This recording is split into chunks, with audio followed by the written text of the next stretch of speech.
Eu acho que eu atrapalhei seu raciocínio.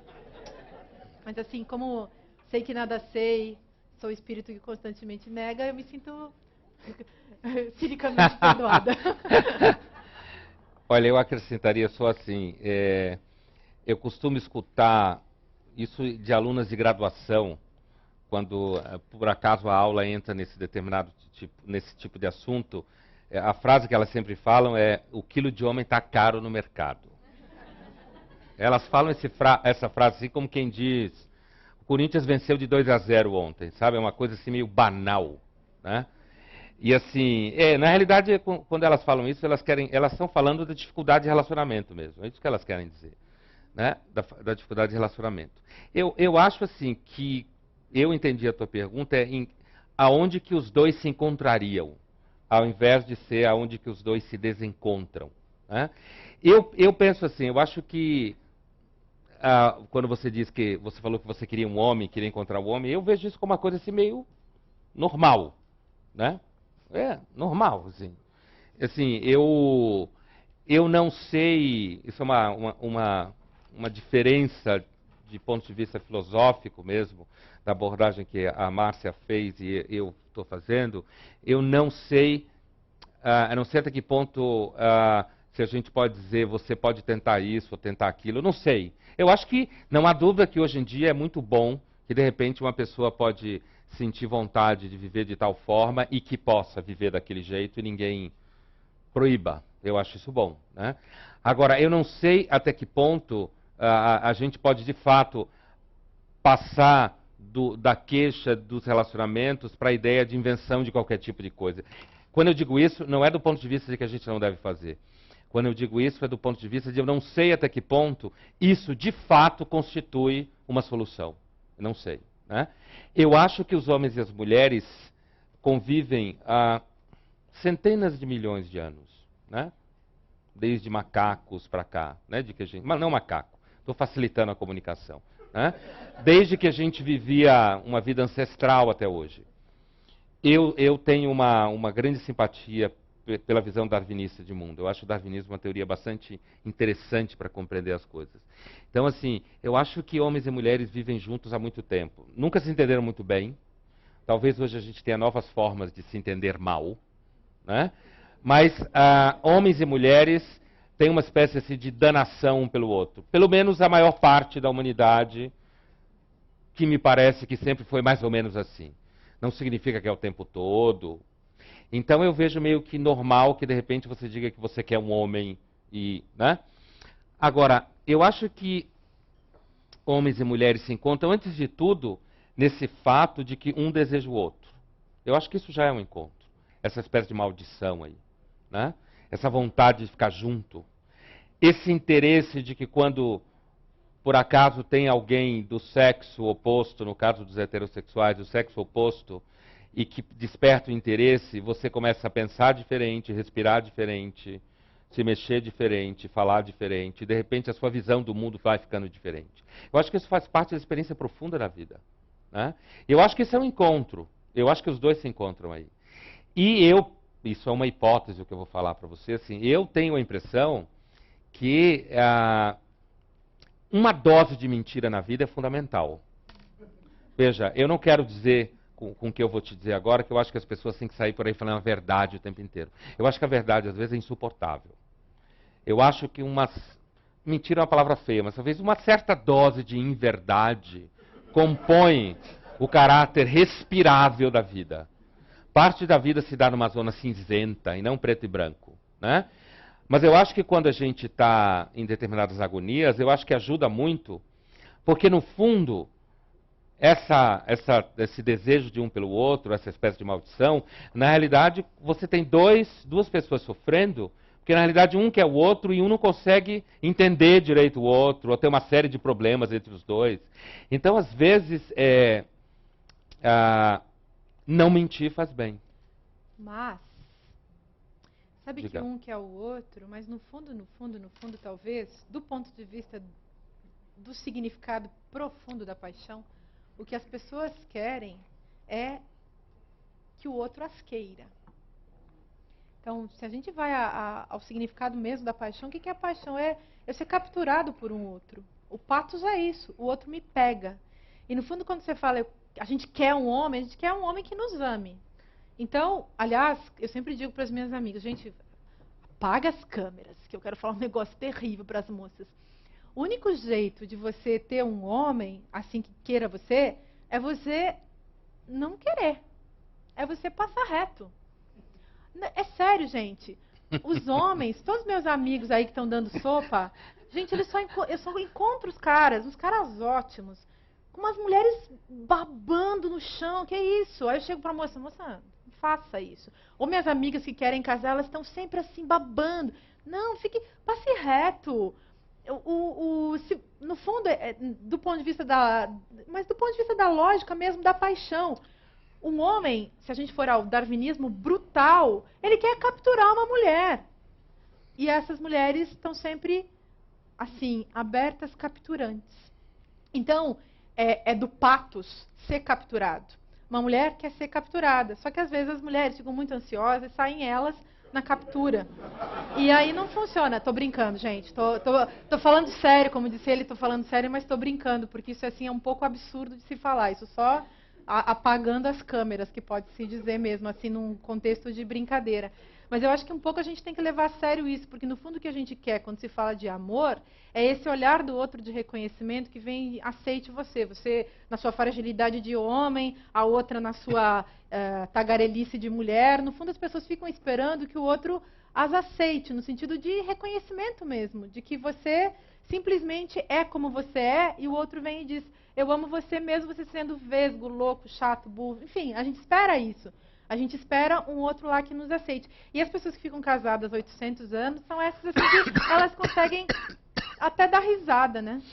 Desses dados que a gente falou aí, dessa semiótica cotidiana, né? Das microagressões. As pessoas conseguem olhar e achar que é só o jeito dele, é só o jeito dela, né? Do contrário, realmente, se você fica esperando o protótipo do Zeus, do Apolo, da Afrodite na sua vida, acabou-se.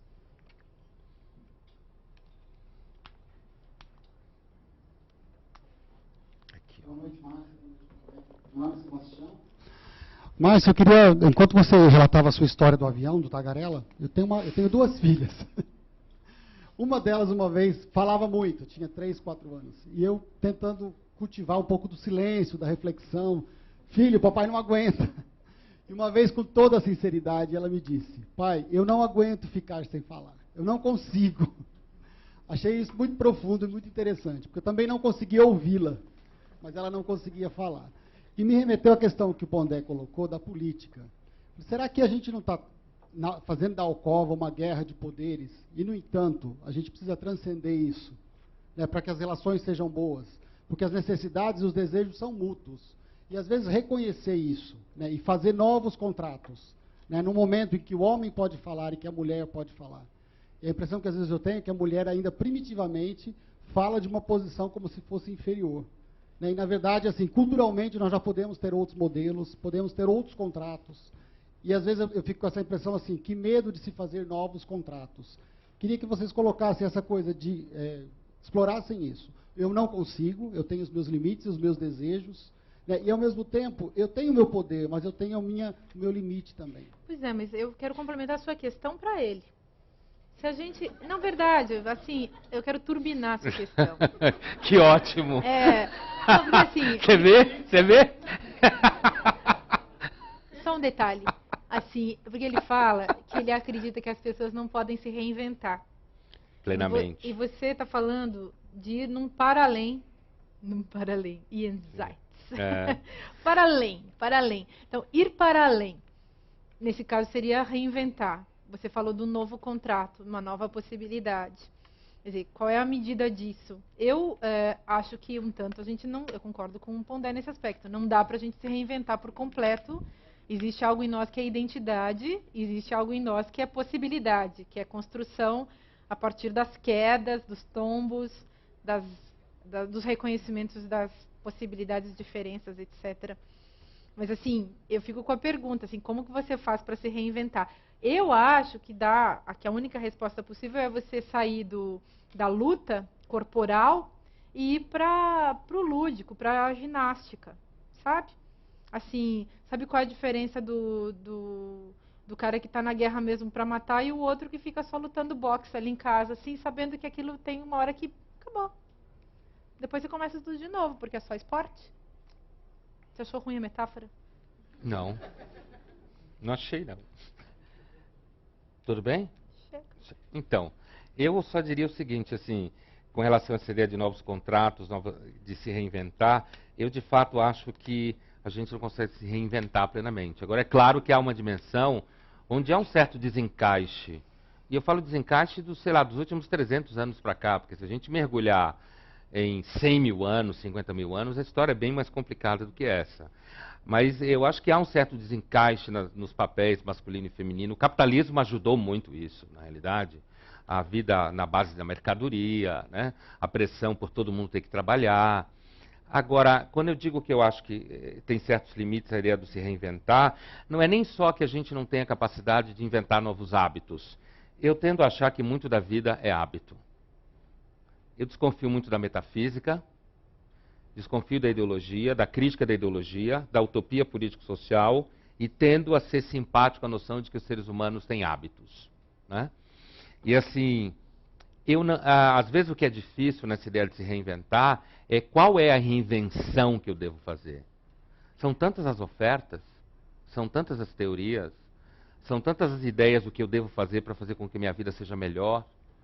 E aí, um pouco nesse meio das reinvenções, é que eu acabo respirando um pouco de forma cética diante disso. Agora, com relação à outra parte da tua pergunta, quer dizer, se você se viria a imagem do quarto do casal, não sei o quê, que eu volto um pouco ao que ela falava, eu concordo com você com a ideia de que num certo nível social, porque eu acho que isso varia muito de nível social, hein?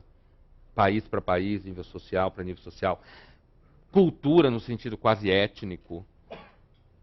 Eu acho que às vezes a gente importa teorias de países como Estados Unidos, França, Inglaterra, e que basta você ir lá e voltar, você percebe que é uma importação. Quer dizer, assim, há formas de sociabilidades entre homens e mulheres. Eu não acho que é tão evidente que forma de sociabilidade entre homens e mulheres seja tão idêntica ao que é nos Estados Unidos, ao que é no Brasil, sei lá, ou que em São Paulo é no Ceará, sei lá o quê. Quer dizer, eu acho que, às vezes, as teorias, eu percebo claramente no ambiente onde eu vivo, em um dos ambientes onde eu vivo, o processo através do qual o discurso sobre esse assunto no mundo acadêmico vai se tornando cada vez mais americanizado, né? E às vezes, conversando com amigas, eu vejo as mulheres rindo do discurso que muitas feministas produzem sobre elas. E elas mesmo, as brasileiras, né? Não quero dizer que isso é brasileirismo. Eu estou falando de brasileiros porque eu estou falando de brasileiras. Que elas riem disso daí. Então você tem diferenças, determinadas diferenças em sociabilidades, que eu acho que às vezes as teorias de invenção, elas não respeitam essas diferenças também. Então, levando-se em conta tudo isso, me parece que sim, a vida do casal no quarto, né? A possibilidade talvez da gente, no fundo, Sebastião, seu nome, sabe, tem uma coluna do Nelson Rodrigues, que é um autor que eu gosto muito, que ele está falando de um outro assunto lá, ele acaba dizendo assim, e o demônio, que é um impotente do amor, né? E aí ele vai falar de outra coisa, não está falando de amor, não. Ele estava falando de um outro assunto e colocou essa colocação, hein? Que ele tinha mania de se repetir, ele usa essa imagem várias vezes. No fundo, o demônio é o impotente do amor, e essa palavra que a Márcia se via como rota, de fato, é uma palavra que você quase devia usar pouco, que nem cabala, por exemplo. Isso é uma palavra que você não deve usar em determinados ambientes, porque vão achar que você é aquele tipo de pessoa que mistura cor com número, não fala nada de hebraico e acha que é cabala, né? Porque para fazer cabala você tem que saber muito hebraico. Deve ter uns 5 caras que fazem cabala no mundo, hoje em dia, né? E nenhum deles está na Vila Madalena, lá em São Paulo. Provavelmente não. Então, assim, amor é a mesma coisa, né? Mas eu tendo a achar que, se você olha por um certo viés, no fundo, tratar mulheres como objeto, socialmente falando, eu acho que isso é claramente um problema de amor. Assim como Quando a Márcia falava que as mulheres, ela fala, quando apaga a luz e você diz que você fala brincando para as mulheres, se você está afim que um cara queira você, passe direto. Né? Isso é uma regra universal. Os homens também falam isso. Né? Quer dizer, é na realidade a ideia de que se você quer alguém, você deve desprezar esse alguém. Porque se você for muito em cima, alguém acha que você é fácil. E se você é fácil, joga você fora. Isso é um problema de afeto. Isso é um problema, seguramente, de dificuldade de você desvalorizar e valorizar aquilo que é difícil para você. Desse passo para o masoquismo é um salto. Mas né? é a lógica do desejo. É a nossa lógica. É a lógica do desejo, porque isso tem um certo sentido, desculpe interromper, tem um sentido muito sério. Você deseja o outro desde que ele mostre para você o tanto que falta em você também, senão você fica sem desejo. Então, é claro que as pessoas não se casam com alguém que fica o dia inteiro ali beijando seus pés, dizendo você é tudo. Você casa com alguém que é capaz de mostrar para você que você pode, além daquilo. E essa é a lógica do desejo, a lógica da falta. Você não vai gostar de alguém que veja você como completo. Nunca. Você não vai amar essa pessoa, né? Então é isso. Eu acho que vale a pena se pensar na história do quarto do casal com outros vocabulários, sabe? Não que eu acho que a gente vai conseguir se reinventar, não. Eu sempre tenho uma dúvida com isso. Mas eu acho que sabe, tem uma passagem de Shakespeare, que eu não lembro onde é, que eu acho sempre muito interessante, que ele diz, um personagem diz mais ou menos assim: palavras ditas a um coração atormentado pode impedir que ele morra de medo. Né? Então, às vezes, eu acho que o ser humano é basicamente isso, e às vezes tenta dizer que não é. Basicamente medo, insegurança, falta, dificuldade de ser aceito. Tem um trecho no Irmãos Karamazov, que o pai do Dostoiévski, que o pai dos irmãos, o Fyodor, que é assassinado, né? Contei o final do livro, aliás. Mas assim, tudo bem. Dostoiévski é tipo Shakespeare. Você não lê Dostoiévski para saber o final. Você lê Dostoiévski para saber quem você é, na realidade. Por isso que ele é um clássico, né? Então, assim, o pai que no final é assassinado, quer dizer, ele que é uma figura nojenta, asquerosa, apresentado como asqueroso, numa hora em que ele está conversando com um personagem lá, que é o monge, que ele se vê numa situação em que ele pode falar, ele diz assim: olha, na verdade, se eu não tivesse tanto medo e tanta vergonha de quem eu sou, talvez eu não tivesse sido tão insuportável. E aí tem um conto, Dostoiévski, que é muito bom para isso, que eu não vou contar o conto, mas assim, porque eu não quero me estender, mas é muito bom essa ideia de que, assim, eu acho que faz muito bem, além da gente perceber as falhas dos outros, a gente perceber no que a gente é falho. Esse é um discurso que está na obra do Dostoiévski e tal. Eu acho que isso é muito instrutivo no cotidiano, inclusive em relação à pergunta que ela fazia lá.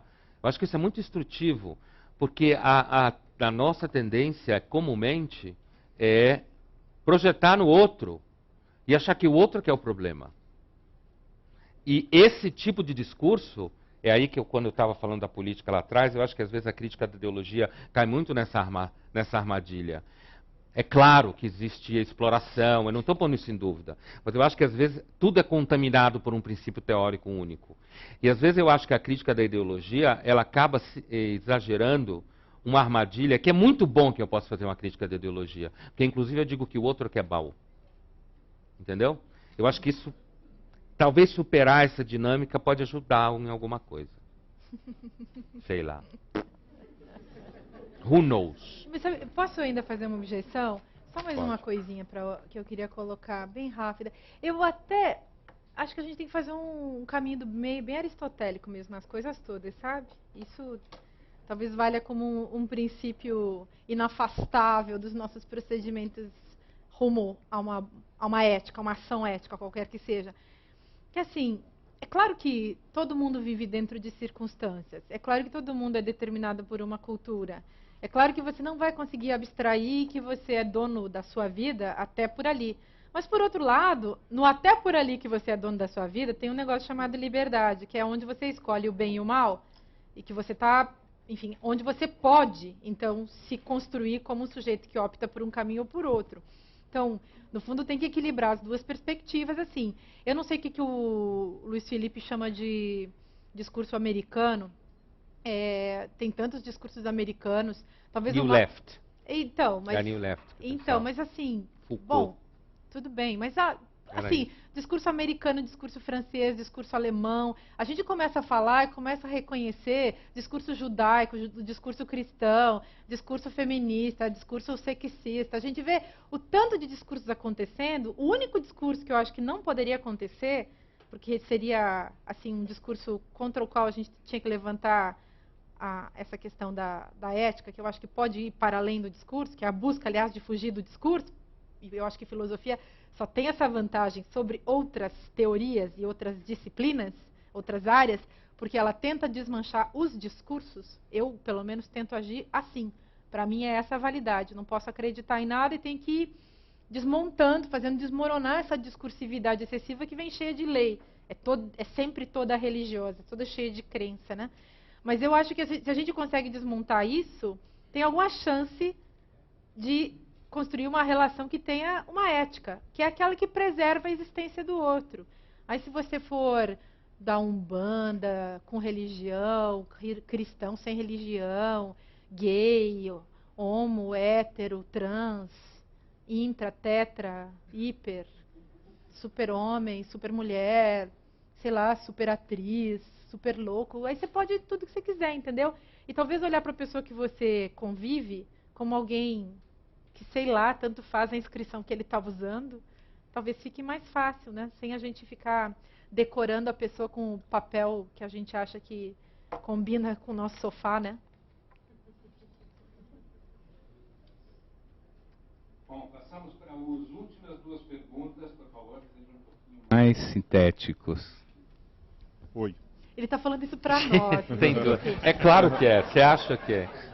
Eles estão sendo sintéticos. A gente é que está falando. Claro. Dois iam falar ao mesmo tempo. Eu. Você depois dele, é isso? Oi. Oi. Bom, eu queria chegar mais na alcova. Acho que nós estamos muito na sala discutindo a relação. Eu queria ir para a cama. Opa. Olha aí, ó. Aí vai com ele.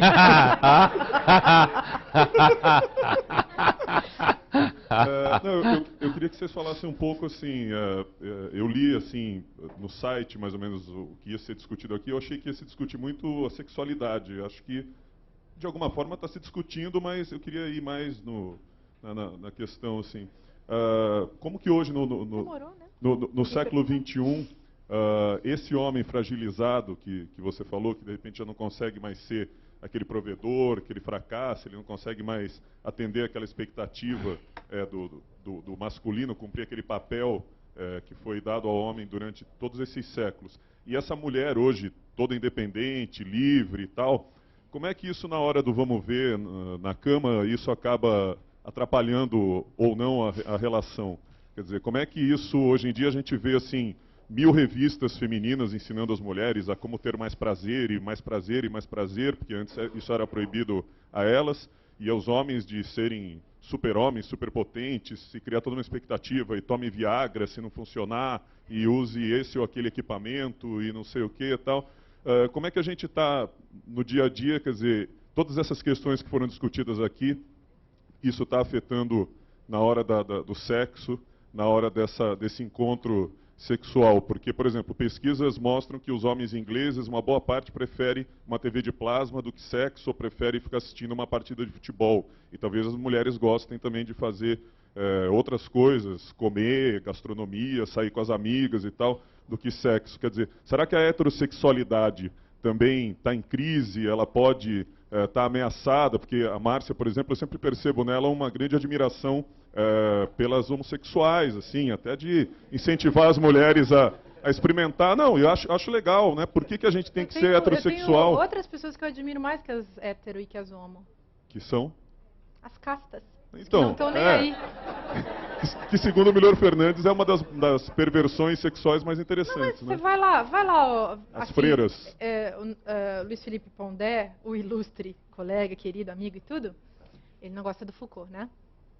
Mas Foucault fez um negócio muito bárbaro por esta cultura, gente. Ele, na sua história da sexualidade, ele mostrou como a sexualidade é uma grande arma. Foi uma arma da igreja, depois foi uma arma política.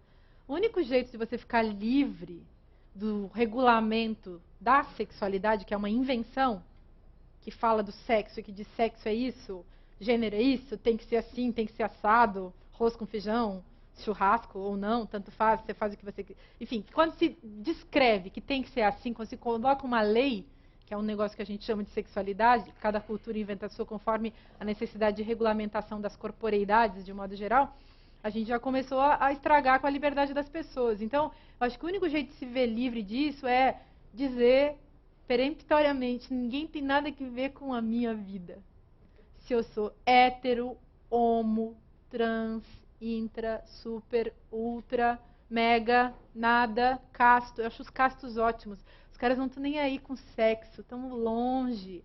Eu acho esse povo legal. E eu acho que a gente tem que ficar assim também. É uma armadilha você ficar achando que você vai descobrir quem você é porque você descobriu que você é homo, hétero, trans, lésbica, não é.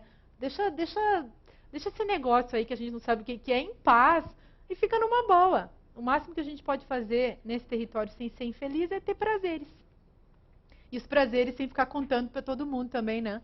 Aí você vai lá e declara, aí você faz a passeata, aí você... Por isso que eu digo, falo de tudo isso justamente porque quando a gente põe tudo, a gente não põe nada. Quando a gente abre totalmente, a gente escondeu tudo. Entendeu? Eu não sou contra o sexo, tá? Sim. Sou contra os discursos. Sempre soube que você era a favor do sexo. Eu sou super a favor. Então, assim, não, eu vou só completar a resposta para ele. É o seguinte, olha, primeiro, eu não sou tão seguro do conhecimento, inclusive quando você fala do Michel Foucault, eu concordo que há todo um discurso sobre sexo, eu não sei até que ponto, de fato, sexualidade é uma coisa inventada. Eu tendo, às vezes, a ter uma visão um pouco menor dessas coisas, assim. Eu tendo a achar também que a maior parte das pessoas, de alguma forma, sempre a maior parte deve ter se relacionado entre homens e mulheres, de alguma forma, porque senão a gente também não tinha sobrevivido a um meio ambiente extremamente violento, onde as pessoas tinham que reproduzir, senão a gente não estava aqui. Eu acho que, às vezes, as teorias são produzidas por um grupo específico de pessoas que, no nosso mundo intelectual acadêmico, onde são pessoas que variam muito de parceiros, rompem relacionamentos, entre nós tem muitas pessoas que são gays, homossexuais ou lésbicas. Eu acho que isso dá um tom ao debate, isso produz uma certa visão de mundo, e isso às vezes acaba se reproduzindo ao ponto de... Eu sempre lembro da namorada do meu filho, que é de uma cidade interior, e a gente um dia debatendo uma coisa na mesa, assim, no almoço, e ela com uma cara assim, e ela virou para nós e falou assim, eu perguntei, mas o que foi, Aline? Perguntei para ela, o nome dela é Aline. O que foi? E ela falou alguma coisa do tipo, olha, eu não conheço nada disso que vocês estão falando aí, não. Para mim não é assim, não. E assim, não é que ela é uma caipira, estou falando que ela é cidade inteira, é médica. É uma moça super formada. Não estou querendo dizer que ela é uma desinformada, não. O que eu quero dizer é que, às vezes, o nosso discurso acaba gerando uma imagem de mundo que talvez não seja esse mundo. Mas sexualidade é isso. É o discurso que você faz sobre alguma coisa que você não sabe o que é. Sexualidade é o nome do discurso sobre sexo, que é uma coisa que você não sabe o que é. A gente de fato não sabe, a gente faz, às vezes mais, às vezes menos, a gente não sabe o que é. Mas assim, de fato, eu queria só fechar o seguinte, as minhas amigas psicólogas, que trabalham com sexologia, essas fazem, as psicólogas são gente legal, assim. Então, assim, as minhas amigas psicólogas, elas falam o seguinte, que trabalham com sexologia, elas falam pra mim o seguinte, olha, os homens estão ficando meio broxas. Elas falam assim pra mim. É por isso que uma vez saiu uma propaganda, quando deu 10 anos de Viagra, não sei em que jornal, uma piada, que era assim, 200 anos de marxismo não fez o tanto que 10 anos de Viagra fez pela humanidade.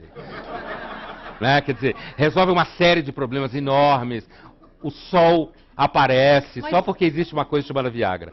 Qual é o problema? Esse que é o problema. Qual é o problema? De quê? Tem que primeiro na indústria inventar o problema para depois inventar a solução. O cara podia ficar numa boa se ele não precisasse provar para todo mundo, que nem o velhinho que pega o táxi lá, que usa um comprimidinho, ele mostra assim para as pessoas.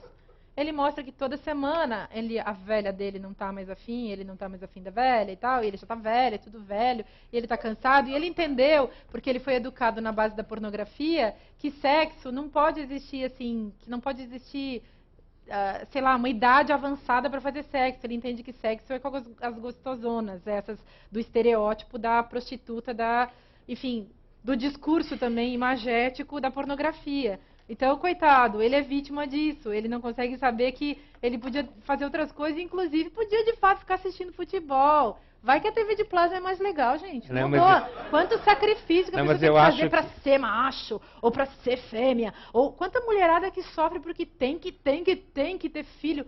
Tem nada, gente. Relaxe. A vida é menos, é mais simples. Vai vivendo. Você não acha que fica mais fácil? Obriga o cara, tem que ser muito macho. Não, eu acho que assim, é claro que isso existe, mas eu acho que às vezes o casal tem dificuldade de relacionamento, eu acho que incide na cama, isso que eu queria dizer. Eu acho que essa discussão, e na realidade a intuição central era essa. Esse debate, ele incide diretamente na cama. Você vai para a cama com Freud, com Marx, com Foucault, todo esse povo, tá? Com todas as feministas. Então, quando você chega na cama com uma pessoa, então eu já não sei mais se, de fato, é a sexualidade que é uma invenção, ou se é a discussão de que a sexualidade é uma invenção, que já é uma invenção, e no final a gente não sabe mais onde está. E os seres humanos reais transam, e aí eles tomam remédio, sei lá. Gente, fica com o gosto do freguês. Se o freguês quer tomar remédio, numa boa, se ele quer levar o Freud, o Kierkegaard, o Schopenhauer, o Nietzsche, o Aristóteles, deixa ele também. Tem pra todos os gostos. Sexo com Kierkegaard e Nietzsche é ruim, vai. Não sei. Aí eu não posso opinar, você que sabe. Não, acho que na cama não. Mas também você pode sair você da cama e dar uma volta e ser mais feliz, gente. Na boa. Deixa o povo lá na cama e vai você ser feliz. Entendeu? Vamos passar, senão... Vamos passar adiante. Tem alguém... É você que quer perguntar, né? Eu gostaria de acrescentar uma coisa. E depois queria que vocês comentassem. É que eu acho que assim, na sociedade atual, as mulheres... Na verdade, fica a pergunta, o que é uma mulher? Porque eu acredito muito que, na verdade, a mulher é uma invenção do universo masculino. Fica muito aquela coisa do segundo sexo e tal. E quando você olha assim, a mulher, aquele estereótipo de mulher. A mulher é fresquinha, vai ao shopping, não sei o que lá. Então, mas quem inventou isso, sabe? Será que as mulheres um dia decidiram, eu quero ser assim? Sabe? Eu sinto que na sociedade machista elas são obrigadas, elas meio que... Sabe, isso foi uma invenção masculina, entendeu? Não foi um dia uma mulher que falou assim, eu quero... Não...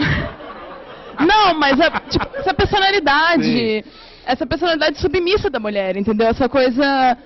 Porque, eu acho que ela realmente acaba sendo o segundo sexo, sabe? Então, quer acrescentar alguma coisa?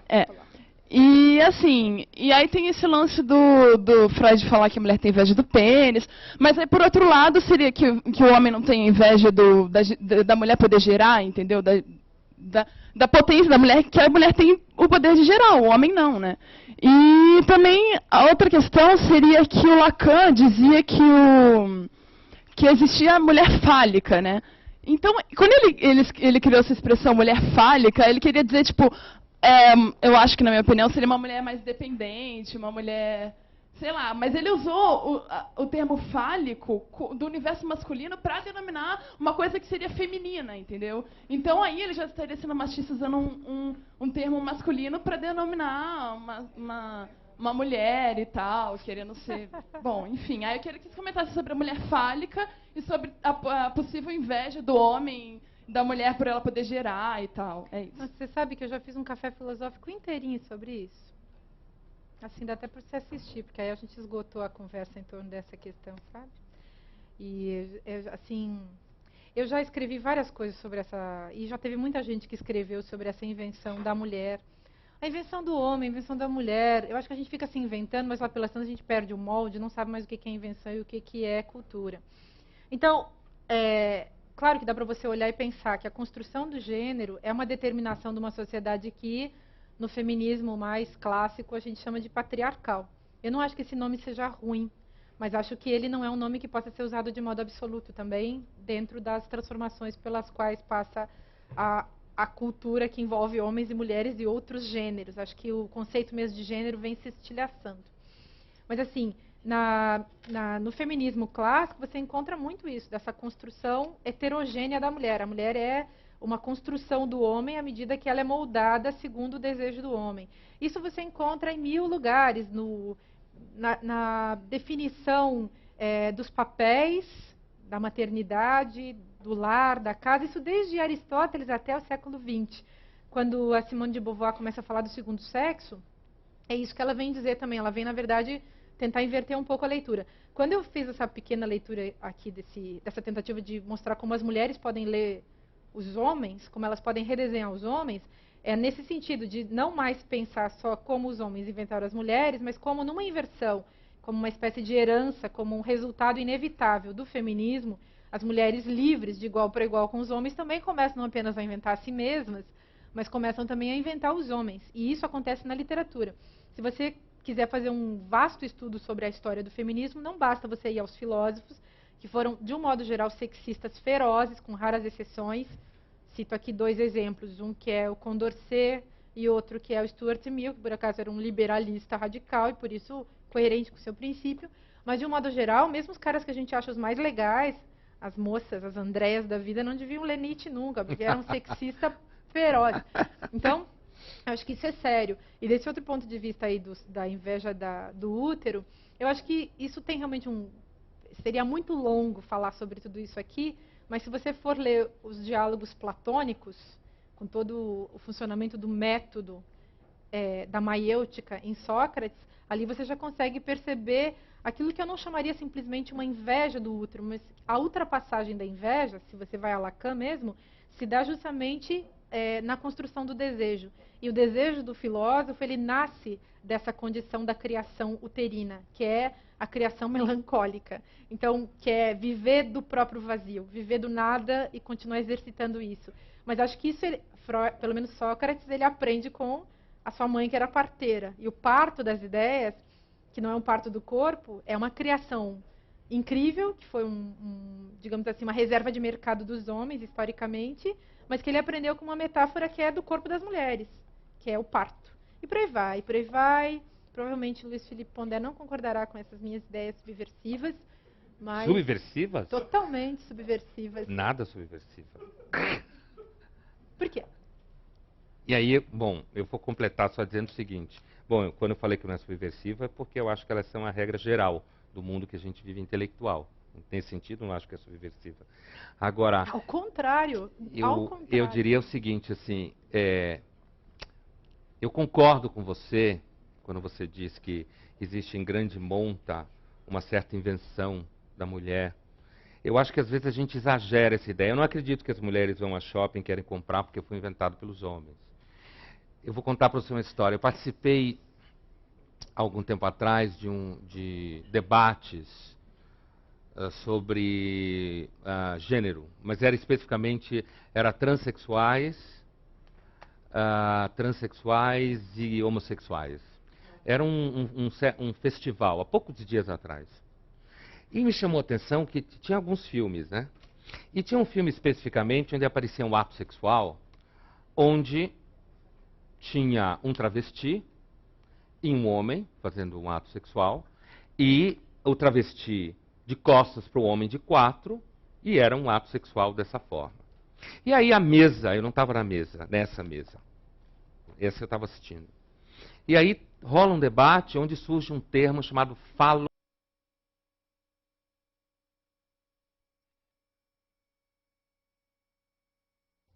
Eu acho que às vezes a gente exagera essa ideia. Eu não acredito que as mulheres vão a shopping e querem comprar porque foi inventado pelos homens. Eu vou contar para você uma história. Eu participei, há algum tempo atrás, de debates sobre gênero, mas era especificamente transexuais e homossexuais. Era um festival, há poucos dias atrás. E me chamou a atenção que tinha alguns filmes, né? E tinha um filme especificamente onde aparecia um ato sexual, onde tinha um travesti e um homem fazendo um ato sexual, e o travesti de costas para o homem de 4, e era um ato sexual dessa forma. E aí a mesa, eu não estava na mesa, nessa mesa. Essa eu estava assistindo. E aí rola um debate onde surge um termo chamado falocracia, né? fiquei impressionado porque o debate é no sentido de dizer que as mulheres e os travestis gostavam de fazer sexo nessa posição porque tinham sido obrigadas pelos homens. E porque isso era uma falocracia. Nessa hora que eu digo que eu acho que as teorias, elas viajam na maionese.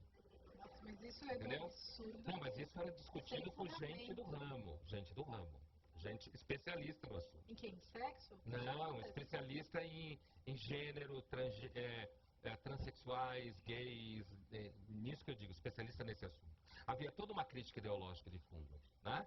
E então eu acho que às vezes tem muito delírio nisso, sabe? Que assim, a ideia de que a mulher seja simplesmente inventada pelo homem, eu acho isso um pouco delirante.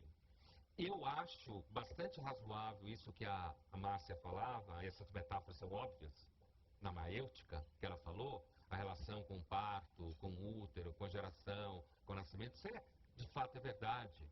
E que eu acho também bastante óbvio que os homens, não enquanto criança, quando Freud fala da inveja do falo, ele está falando da menina pequena, e que depois isso fica estruturado no inconsciente, e as psicanalistas juram de pé junto que isso é verdade.